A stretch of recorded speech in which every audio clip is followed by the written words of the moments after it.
So the first mode that we'll look at is CBC, cipher block chaining. And this is the most common mode for DES and AES.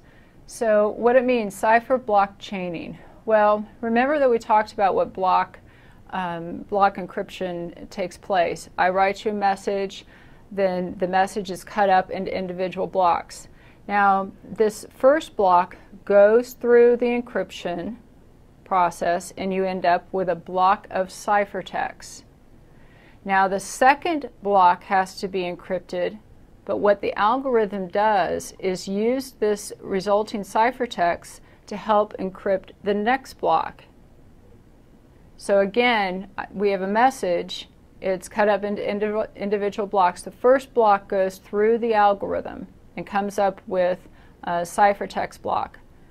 That ciphertext, those bits, are used by the algorithm to encrypt the next block.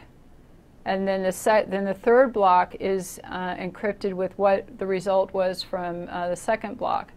So the reason that it's set up this way is because it provides a lot of randomness. Using the ciphertext to encrypt the next block, we don't necessarily know what that ciphertext is. It'll keep changing. It depends on the plaintext.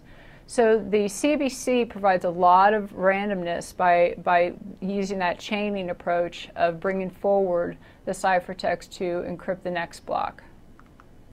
Now, on the first block, we don't have ciphertext to bring forward. So the first block that has to go through the algorithm, actually there's an initialization vector that works with the key. We talked about an initialization vector, which is basically like a random value, a seeding value. So on the first block, we don't have ciphertext to bring forward to encrypt it. So what's used on that first block is initialization vector and the key.